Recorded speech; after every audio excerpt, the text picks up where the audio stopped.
Aminado si Health Secretary Ted Herbosa na may krisis at teenage pregnancy sa bansa. Pero anya hindi na kailangan ng bagong batas para rito. Kailangan lang daw ipatupad ng tama ang reproductive health law na saklaw na ang comprehensive sexuality education. May unang balita si Jonathan Andal. Hindi kailangan ng bagong batas kontra teenage pregnancy, ayon mismo kay Health Secretary Ted Herbosa. Meron naman tayong reproductive health law.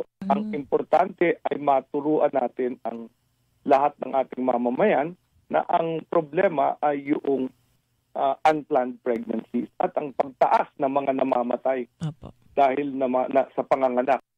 Sabi ni Herbosa, nasa RH law naman ang CSE o Comprehensive Sexuality Education.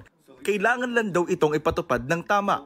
Kinukunan pa namin ang komento rito si Senadora Risa Hontiveros, ang naghain ng Senate Bill 1979 o Prevention of Adolescent Pregnancy Act of 2023 na umani ng suporta pati batikos sa iba't ibang grupo.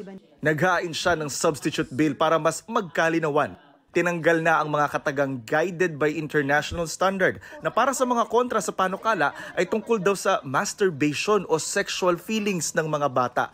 Nilinaw na rin sa substitute bill na 10 years old pataas lang ang bibigyan ng comprehensive sexuality education at 16 years old pataas lang ang maaaring magka-access sa contraceptives kung may parental consent.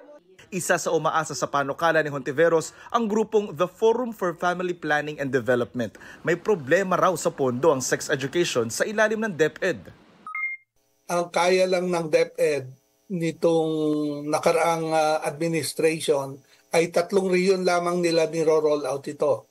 Yung mga ibang region gumagawa ng sariling effort nila on their own. Alam mo, hindi naman yung pondo ang problema. Ang problema kung minsan may naipasok doon sa batas na hindi agreeable sa ibang mga sektor. Aminado si Herbosa, may krisis pa rin talaga sa teenage pregnancy. Maraming nga raw kabataan ang namamatay ngayon sa panganganak. Kasi yung kabataan, unplanned pregnancy yun, hindi nagpapacheck up yun. Usually marami ng komplikasyon. Sabi ng grupong The Forum for Family Planning and Development, dumoble ang bilang ng teenage pregnancy noong 2023 kumpara noong 2018, batay daw sa datos ng PSA o Philippine Statistics Authority.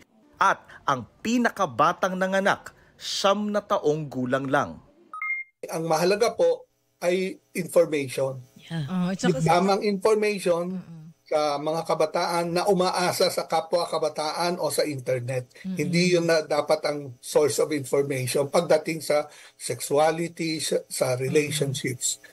Isang mahalagang role po ito ng magulang. Pero kung hindi nagagawa ng magulang, mga eskwelahan. Itong unang balita, Jonathan Andal para sa GMA Integrated News.